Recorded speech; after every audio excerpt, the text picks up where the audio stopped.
Hello friends, I am Atharva Deshmukh. Welcome to my channel. And this today's lecture, we are going to continue our chapter gravitation. और आज के इस video में basically क्या पढ़ने वाले हैं? आज की इस वीडियो में बेसिकली पढ़ने वाले हैं कि कैपिटल जी और जो अगर हम कहे स्मॉल जी के बीच में क्या डिफरेंस होता है फिजिक्स के रिस्पेक्ट में। यानी कि आज की इस वीडियो में बेसिकली क्या पढ़ने वाले हैं? G and G, the relation between them, right? तो बेसिकली आज हम यही पढ़ने वाले हैं। यानी कि क्या पढ़ने वाले हैं? आज हम बेसिकली पढ़ने वाले हैं कि कैपिटल जी और स्मॉल जी के बीच में क्या, अगर हम कहें कि क्या रिलेशन क्या होता है। तो देखिए कैपिटल जी के बारे में तो मैंने पढ़ लिया कि कैपिटल जी होता क्या है। कैपिटल जी यानी कि universal gravitational constant, right. Capital G यानी कि यूनिवर्सल ग्रेविटेशनल कांस्टेंट, ये क्या होता है? ये होता है हमारे पास यूनिवर्सल ग्रेविटेशनल कांस्टेंट, राइट। और इसको अगर हम स्टडी करें तो ये क्या है? ये एक्सेलरेशन ड्यू टू ग्रेविटी है, right. Acceleration due to gravity है। सो देखिए अगर यूनिवर्सल ग्रेविटेशनल कांस्टेंट को अगर हम देखें, यानी कि कैपिटल जी को अगर हम देखें, तो कैपिटल जी के बारे में हमने पढ़ लिया है। इसके फॉर्मूला के बारे में, इक्वेशन के बारे में पढ़ लिया था। लॉ ऑफ ग्रेविटेशन में क्या पढ़ा था? बेसिकली हमने बेसिकली देखा था कि F यानी कि force of gravitation is equals to G product of two masses upon are square. तो ये कहाँ से आया था? ये आया था जब हमने हमारे दो इक्वेशंस यानी कि F is directly proportional to product of two masses और इसको ऐड अप किया किसके साथ? F is inversely proportional to r square के साथ। जब इन दोनों को ऐड अप किया तो क्या आया हमारे पास? F is directly proportional to product of two masses upon are square. So क्या हुआ? देखिए हमने Newton second law of motion में भी क्या देखा था कि जब हमें F इक्वल्स टू हमें निकालना था, तब इसके पहले हमने क्या किया था? F equals to F directly proportional to में ऐसा हमारे पास इक्वेशन आया था। इस प्रोपोर्शनलिटी साइन को हटाने के लिए हमने क्या लाया? कांस्टेंट लाया। इनवर्स स्क्वायर लॉ में देखे कांस्टेंट लाया। तो वैसे यहाँ पर भी हमने कांस्टेंट लाया और क्या लाया? F G m upon are square, और यहाँ पर इक्वल टू साइन लगा दी। और ये जी क्या है? Universal gravitational constant. इसकी एक वैल्यू है 6.67 × 10⁻⁻⁷ ऐसी वैल्यू जो कि हमने पढ़ ली है। किसने निकाली थी? हेनरी कैवेंडिश ने निकाली थी, राइट। सो लेकिन एक्सेलरेशन ड्यू टू ग्रेविटी क्या होता है? लेट्स टेक एन एग्जांपल कि आपके पास क्या है? आपके पास हमारे पास क्या है? हमारी अर्थ है। This is our earth, right. ये हमारी अर्थ है।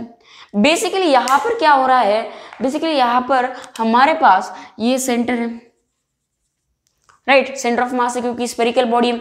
हमने क्या देखा था? स्फेरिकल बॉडीज में सेंटर ऑफ मास क्या होगा? सेंटर ऑफ स्फीयर का सेंटर ढूंढिए, आपको सेंटर ऑफ मास मिल जाएगा। यानी कि सेंटर पर अगर आप खड़े हो, इस सेंटर पे अगर आप बैठे हो, इस सेंटर पर अगर आप अर्थ का मास ढूंढ रहे हो, तो आपको क्या मिलेगा? कॉन्सेंट्रेट मिलेगा। सो यहाँ से यानी कि इस पॉइंट को अगर मैं A नाम दे दूँ और यहाँ से लेकर इस एंड पॉइंट तक अगर मैं B नाम दे दूँ, दोनों के बीच में कुछ तो distance that can be said that right, and R is also radius of that R is also the radius of this earth obviously। लेकिन ये जो R है ना, कैपिटल R है ना, ये कैपिटल R की वजह से क्या हो रहा है? दोनों के बीच में ग्रेविटेशनल फोर्स लग रहा है, दो मासेस के बीच में ग्रेविटेशनल फोर्स लग रहा है, राइट। सेंटर ऑफ मास पे कुछ तो एक ग्रेविटेशनल एक मास रखा हुआ है और बी यानी कि अर्थ के एंड पर एक मास रखा हुआ है। दोनों के बीच में कुछ तो ग्रेविटेशनल फोर्स लग रहा है ऑब्वियसली, क्योंकि डिस्टेंस है तो अभी तो ग्रेविटेशनल फोर्स लगेगा।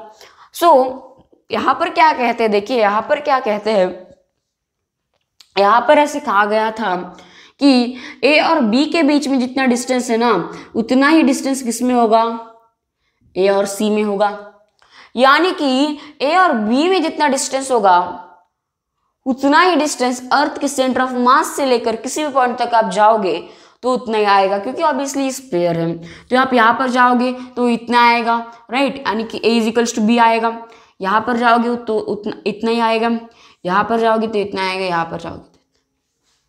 सो बेसिकली यहाँ पर क्या कहा गया? बेसिकली यहाँ पर सिर्फ यही कहा गया कि अगर आप एक सेंटर में खड़े हो, सेंटर ऑफ मास पर खड़े हो, और वहाँ पर आपको क्या हो रहा है, वहाँ पर आपके लिए दो मासेस रखे हैं और दो मासेस के बीच में कुछ तो ग्रेविटेशनल फोर्स लग रहा है, राइट। दो मासेस के बीच में कुछ तो ग्रेविटेशनल फोर्स लग रहा है। तो उस मासेस को हमने क्या नाम दे दिया? ए और बी, राइट। उस मासेस को हमने क्या नाम दे दिया? ए और बी। ऐसे दो नाम दे दिए, राइट, ऐसे दो नाम दे दिए उस मासेस को। लेकिन यहाँ पर क्या कह रहे थे कि सेंटर ऑफ मास से लेकर आप किसी भी एंड तक जाओगे तो आपके लिए डिस्टेंस क्या रहेगा? अप्रोक्सीमेटली इक्वल रहेगा। क्या रहेगा? Approximately equal. कंप्लीटली इक्वल नहीं होगा, डिट्टो इक्वल नहीं होगा, सेम टू सेम नहीं होगा, अप्रोक्सीमेटली इक्वल रहेगा, राइट। तो इसी को कहा गया और इसी को हमने मान लिया। लेकिन यहाँ पर हमने ऐसा क्यों रखा कि यहाँ पर हमारे पास ये कुछ बॉडी है और यहाँ पर कुछ हमारे पास दो मास लग रहे हैं, तो आप बोलोगे तो ये तो जी है, राइट ना, क्योंकि यहाँ पर देखिए दो मासेस से दो मासेस के बीच में कुछ तो डिस्टेंस है, राइट। तो वही तो हमारे पास जी हो गया। तो आप बोलोगे तो जी है, लेकिन नहीं, ये जी नहीं है। क्यों? क्योंकि जी के बारे में जब हमने पढ़ा था, जी के बारे में क्या पढ़ा था? जी के बारे में हमने यही देखा था कि दो बॉडीज के बीच में, दो मासेस के बीच में जो भी डिस्टेंस रहेगा, दो मासेस का प्रोडक्ट जो भी रहेगा, दैट इज ओनली द, यानी कि दो मास है, दो मासेस के बीच में कुछ तो डिस्टेंस है, दोनों मासेस के बीच में जितना भी ग्रेविटेशनल फोर्स लग रहा है, that is only the capital G. लेकिन यहाँ पर हमें ये बोला नहीं गया था कि ये जो कैपिटल जी होगा ना, ये कैपिटल जी दो मासेस के बीच में एक्ट कर रहा है, उसमें से एक मास हमारे पास अर्थ होना ही होना चाहिए, ऐसा तो कोई कहा नहीं गया। लेकिन यहाँ पर एक और टर्म आ गई, यहाँ पर क्या हुआ? एक और टर्म आ गई जिसको आज हम क्या कहते हैं? ये कहते हैं, क्या कहते हैं? जी कहते हैं, acceleration due to gravity. So weight का अगर हम फॉर्मूला देखिए, वेट का फॉर्मूला क्या है हमारे पास? mg, right, weight is equals to mg। So weight is equals to mg यहाँ पर मैंने क्यों लाया? देखिए फॉर एग्जांपल अगर मैं कहूँ हमारे पास ये जो फॉर्मूला है, ये जो इक्वेशन है, that is f is equals to g product of two masses upon r square, that is our equation, right. That is equation we get it from the, that we obtained it from law of gravitation, right. ये हमें law of gravitation से मिला था obviously.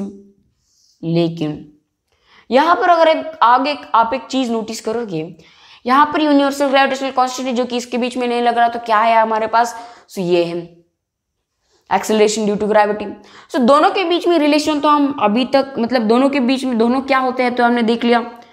Acceleration due to gravity basically क्या होता है? देखिए acceleration due to gravity यानी कि इसमें क्या होता है, अगर दो मास है, ये एक मास है और ये एक मास है। फॉर एग्जाम्पल जो बड़ा वाला मास है इसको हमने m से रिप्रेजेंट किया, कैपिटल M से, छोटे वाले मास को हमने स्मॉल m से रिप्रेजेंट किया। सो जो बड़ा वाला मास है that is our earth, for example capital M is our earth and small m is our moon. Obviously आप देख सकते हो कि अर्थ का और मून का डिस्टेंस जो अगर हम कहीं मास बहुत ज्यादा डिफरेंस है, अर्थ का मास मून के मास से बहुत ज्यादा है। सो यहाँ पर अगर आप एक चीज नोटिस करोगे तो दोनों के बीच में भी डिस्टेंस है। लेकिन अगर यहाँ पर मैंने इस मून को हटा दिया और यहाँ पर मैंने एक बॉल को रख दिया, तो यहाँ पर दोनों के बीच में कुछ तो डिस्टेंस होगा, दोनों के बीच में r डिस्टेंस होगा। लेकिन यहाँ पर जो लग रहा है फोर्स, ये हमारे पास कैपिटल जी नहीं है, यूनिवर्सल ग्रेविटेशन कांस्टेंट नहीं है। यहाँ पर जो लग रहा है, जहाँ पर एक अर्थ है और बॉल है, दोनों के बीच में जो भी ग्रेविटेशनल फोर्स लग रहा है, that is our acceleration due to gravity, due to gravity. क्या है?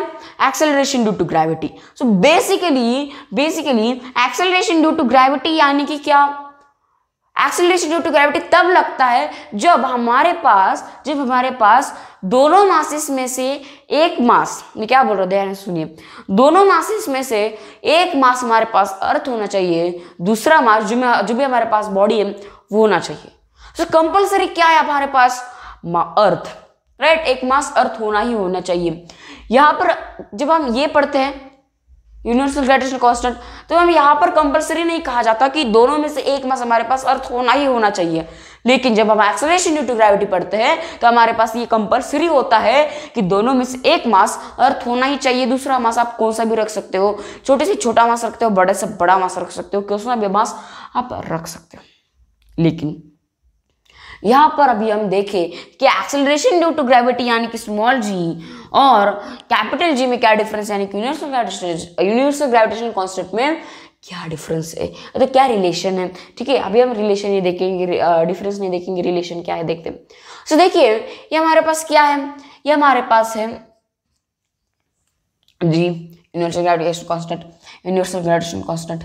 सो यहाँ पर हमने क्या रख दिया, एक्सेलरेशन ड्यू टू ग्रेविटी, और यहाँ पर क्या आ गया हमारे पास फॉर्मूला, ये आ गया। सेम टू फॉर्मूला है क्या, नहीं है। क्यों नहीं है, क्योंकि देखिए यहाँ पर तो पहले F था जो कि that is our force of gravitation, यहाँ पर एक मास था that is our mass. So यहाँ पर देखिए, यहाँ पर हमने ये मास और ये जो फोर्स ऑफ ग्रेविटेशन है क्यों हटा दिया, क्योंकि देखिए ऑब्वियसली जब हम acceleration due to gravity study करते हैं तो हमारे पास जो यूनिवर्सल ग्रेविटेशनल कांस्टेंट होता है that also becomes a type of mass, तब वो भी एक टाइप का मास बन जाता है। तो एक तो मास हमारे पास मिल गया that is our universal gravitational constant, और ये जो यम है capital M that is only the mass, वो तो मास है। इस भी की सिचुएशन में मास था और इस भी सिचुएशन में मास ही है, राइट। सो यहां पर आप देख सकते हो कि क्या है, और यफ को क्यों हटा दिया, क्योंकि फोर्स ऑफ ग्रेविटेशन पढ़ रहे हैं, और फोर्स ऑफ ग्रेविटेशन और फोर्स ऑफ ग्रेविटी में बहुत फर्क है। फोर्स ऑफ ग्रेविटेशन जब हम पढ़ते हैं तो हम देखते हैं सिर्फ दो बॉडीज के बीच में, एनी टू ऑब्जेक्ट्स, कौन से भी ऑब्जेक्ट्स हो सकती है, वो सन और मार्स के बीच में भी डिस्टेंस हो सकता है, सन और मार्स के बीच में ग्रेविटेशनल फोर्स हो सकता है। लेकिन जब हम acceleration due to gravity study करते हैं तब हमारे पास अर्थ और एनी अदर प्लैनेट आ सकता है, एनी अदर ऑब्जेक्ट आ सकता है, लेकिन अर्थ कंपलसरी होनी चाहिए। तो ये तो हो गया फोर्स ऑफ ग्रेविटेशन और ये तो हो गया एक्सेलरेशन ड्यू टू ग्रेविटेशन। सो यहाँ पर हमने यम क्यों हटा दिया और एफ क्यों हटा दिया तो आपको पता चल गया। लेकिन ये जो एक्सेलरेशन ड्यू टू ग्रेविटी है ना, ये एक्सेलरेशन ड्यू टू ग्रेविटी हर एक प्लैनेट में हर एक अर्थ बदलता रहता है। क्यों, क्योंकि डिपेंड करता है इस मास पर और इस रेडियस पर, इस डिस्टेंस पर, क्योंकि ये हमारे पास हमारी अर्थ है। सो अर्थ का कुछ तो मास होगा दैट इज आवर 6 × 10⁻24 अर्थ का मास है, मास ऑफ अर्थ। वेट तो नहीं निकाल सकते, राइट, वेट तो नहीं निकाल सकते। This our mass of earth obviously, right, this our mass of earth. So ये हमारे पास क्या है, अर्थ का मास है 6 × 10⁻24। लेकिन ये तो मास मिल गया। जब हमें ये निकालना है एक्सेलरेशन ड्यू टू ग्रेविटी, तब हमें ये भी ढूंढना पड़ता है, मास भी ढूंढना पड़ता है, और साथ ही साथ हमें क्या ढूंढना पड़ता है, रेडियस भी निकालना पड़ता है। सो रेडियस ऑफ अर्थ क्या होगा, 6.4 ×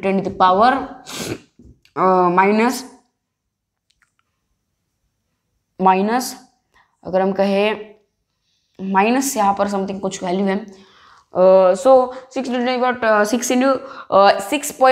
× 10⁻6, ओके, ITS 6.4 × 10⁻6, 6.64 ऑब्वियसली, राइट, 6.64 × 10⁻6 ये हमारी क्या है, रेडियस है, अर्थ का रेडियस है। सो जब हमें एक्सेलरेशन ड्यू टू ग्रेविटी निकालना है तो हमें मास ऑफ अर्थ लेना पड़ता है, तो मास ऑफ एनी ऑब्जेक्ट लेना पड़ता है और रेडियस लेना पड़ता है। तो ये है relation, right, what is the relation, ये है रिलेशन।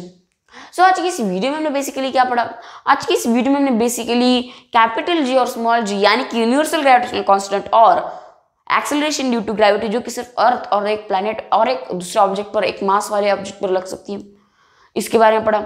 सो आज का वीडियो अगर आपको अच्छा लगा है तो इस वीडियो को लाइक कीजिए, शेयर कीजिए अपने दोस्तों के साथ, सब्सक्राइब कीजिए मेरे चैनल को। Thank you for watching.